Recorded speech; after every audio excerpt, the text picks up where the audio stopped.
Good day, everyone. I am JaneBajas, and my co-reporter is Esapañola. We are both second-year best IT student, and our topic for today is entitled the Kantian Ethics. So first, let's define the Kantian Ethics. What is Kantian Ethics? Kantian ethics refers to the theological ethical theory developed by German philosopher Immanuel Kant that is based on the notion that it is impossible to think of anything at all in the world, or indeed even beyond it, that could be considered good without limitation except a good will. So sinasabi sa Kantian ethics, it is a set of universal moral principle na kung saan naka-apply ito sa lahat ng tao. Kahit kahit ano pang context or situation kinakaharap ng isang tao. Sinasabi din na ang isang action ay magiging moral kung meron tong sense of duty or determinado ang isang tao na gawin ng isang bagay or action. Next, the ethics of Immanuel Kant. So Immanuel Kant, he was born on April 22, 724 sa isang maliit na Prussian town of Königsberg in northeast Germany. Pang-apat si Immanuel Kant sa siyam na magkakapatid at yung family ni Immanuel Kant is very religious. He actually rejected the puritanical pietism that prevailed on his family. Moreover, Kant never got beyond 30 miles of his native town. So, when we say puritanical pietism, it is the family belongs sa Protestant religious group of people or pieties. So, yung pieties, it is a German religious movement whose members strongly believe in religious experience and biblical study, and concern for religion touch every aspect of their lives. So, sinasabi na ang pamilya ni Immanuel Kant is very religious and malaki yung paniniwala nila about sa biblical studies. So, his education started at the local Collegium Fredericianum, and in 1740 he entered the University of Königsberg, where he studied classics, physics, and philosophy. He was hired as a lecturer with the title of Privat Docent. Kapag sinabing Privat Docent, ito yung pinakamababang instructor na posisyon na wala pang official na title. So, another thing, kinilala si Immanuel Kant as philosopher's walk kasi dati daw si Immanuel Kant mahilig maglakad sa kanyang gray coat with his bamboo cane in his hand and left his house at laging pupunta sa Lime Tree Avenue. Everyday daw yun ginagawa ni Immanuel Kant kaya mas kinilala siya as philosopher's walk. So, Kant lived during the Age of Enlightenment when the Western man flushed with the success of modern experimental science and Newton's physics. So, when we say Age of Enlightenment, ito yung mga panahon na kung saan nakasentro yung value of human happiness, na kung saan mas importante yung kaalaman which obtained by means of reasons and evidence. So, mas paniniwala na yung may reasons at ebidensya. Yun yung tinatawag na Age of Enlightenment. So, Kant's epistemology as foundation of ethics. So, both the philosophy of rationalists and the empiricists were disagreed by Immanuel Kant, which he agrees to David Hume that human is capable of giving knowledge because of their experiences in life. On the other side, he disagreed with Hume on the belief that human is not capable of having knowledge of any reality beyond our experience. So, sinasabi na si Immanuel Kant daw naniniwala 50-50 kay David Hume. 50-50, he agrees about sa human is capable of giving knowledge gamit ang ating experiences, pero 50-50 disagree din sa side na kung saan naniniwala si Hume na ang mga tao is hindi kayang magkaroon ng knowledge of any reality beyond our experience.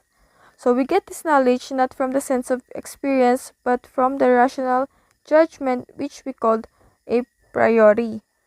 So, sa epistemology ni Kant, meron tinatawag na judgment.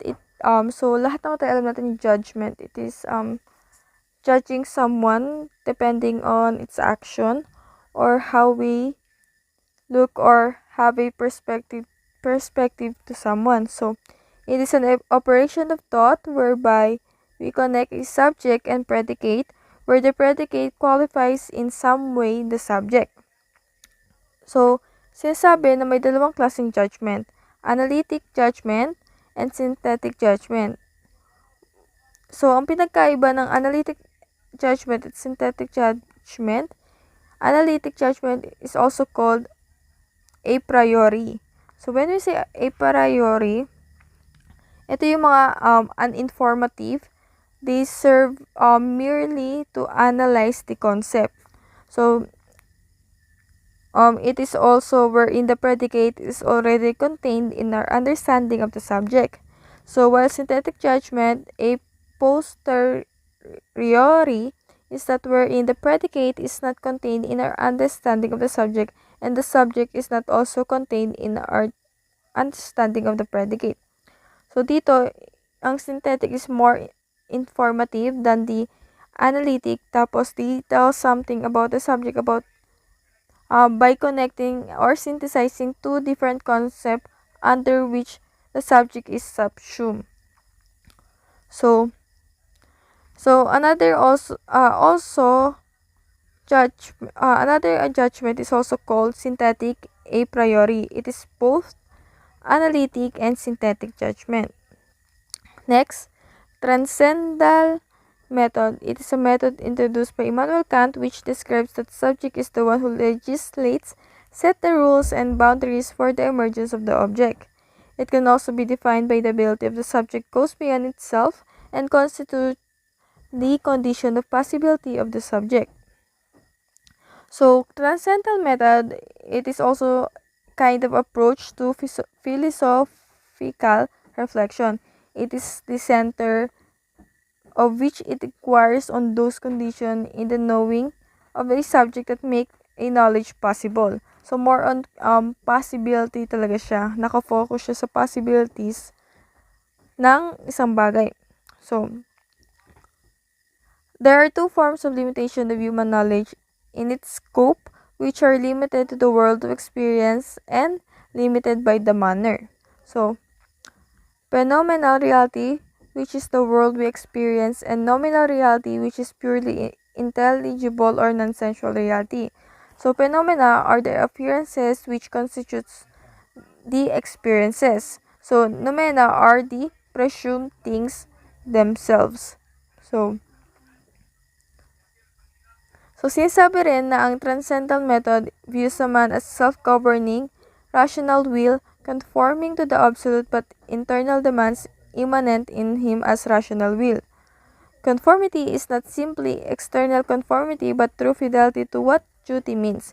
It is considered good if it follows what the duty commands to a human being. It is also imposed because of the internal decision made by the human and not by the external being. So, the Kantian concept of morality also includes the deontologism, which means the ethical view of Kant.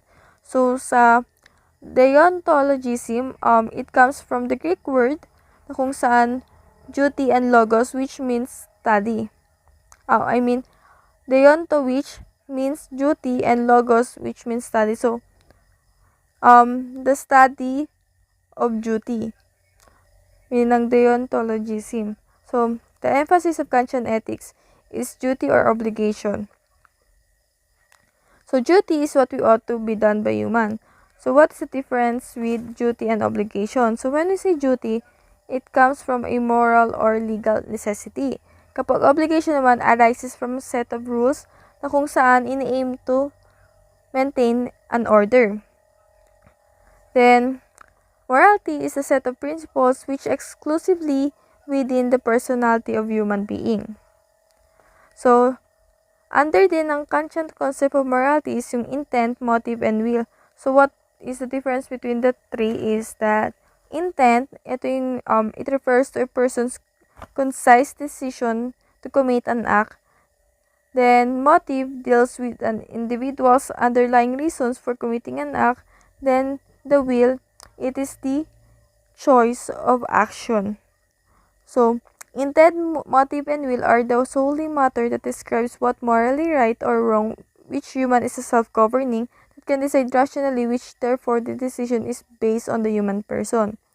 So, the goodness and badness of the action of each human being depends on the internal decision or motive, which is the intuition.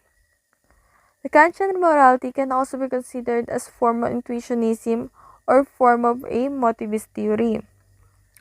So, the Kantian concept of morality also, a morally person can be described as someone who does the things he obliged to do, or moral action is done from a sense of duty and obligation. So, yung Kantian ethics talaga na concept is nakafocus siya sa duty and obligation, na kung saan depende yun sa tao kung magiging morally human sila or hindi. So, duty can be considered as that which an individual ought to do despite the inclination to do otherwise. It is also known as obligation.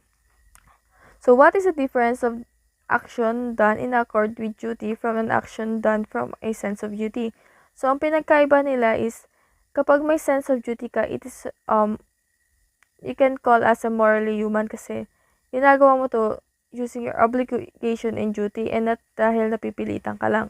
So, to be a moral person, you should have a sense of duty, obligation, will. And determinado ka na gawin yung isang action para makuha mo yung end goal mo. So, next, the categorical imperative. It is a command or maxim that enjoins a person to do a certain action without qualification, inasmuch as doing such an act is the most universally accepted thing to do. So, may tatlong klaseng imperative. So, first, imperative of skill. Second, imperative of prudence. Third, imperative of morality. So, when I say imperative of skill, yung kakayahan ng tao na makita yung end goal niya. Then, imperative of prudence, it is a necessary measure or means that a human person, out of tact or personality, must take if he wants to attain happiness. Lastly, imperative of morality is considered to be already part of human nature. It is said to be intrinsic to the nature of the action being commanded. So, yung categorical imperative is a command which conducts immediately without thinking. So, pag sabing categorical imperative, di mo na pag-iisipan, gagawin mo na agad-agad kung ano yung kagustuhan mo. So, sa categorical imperative, may tatlong formula, first, second, and third. So, sa first, ito yung act na kung saan, at the same time, this means that everything in nature works according to the laws. Second formulation, action were to become a universal law of nature. Then third formulation, act as to treat humanity, whether in your own person or in that any other every case as and never as means only. Next. Concept of justice by Kant believes that everybody individual is counted equal to one another. People should not discriminate and only promote respect and equality. Every being has inherent value and dignity, which Kant believes that the categorical imperative is our guide to moral action. He considered it as a voice of duty, a sense of oughtness. Categorical imperative is definite and changeless and considered as the only thing in the realm of morals that is definite in relative and changing the world. The Kantian concept of a moral person. A human person is built with reason and capable to make decisions. They are considered as autonomous, self-regulating, will who is capable of making a moral decision. This has contributed in understanding of autonomy as freedom of action. Autonomy is described as governing, regulating, restraining oneself, including one's own choice of courses of action, in accord with the utmost principles which are one's own and which are binding on everyone. A human being describes as autonomous, self-regulating will because of independence and the self-contained capacity to make moral decisions for himself. There are two types of duties. Number one, perfect duty. Perfect duty is person who always observes his time, place, or circumstances to avoid disturbance or harm to others. Number two, imperfect duty. A perfect duty is a person must observe only on some occasions. Critique on the Kantian ethics. Kant's ethical principle. was an attempt to provide the answer to the question as to the possibility of an absolute moral principle. Absolute moral principle can be identified by a human person because he is a rational will. The goodness of a person depends on one's will, and all the other goods are only subordinated to the moral goods as based on his idea.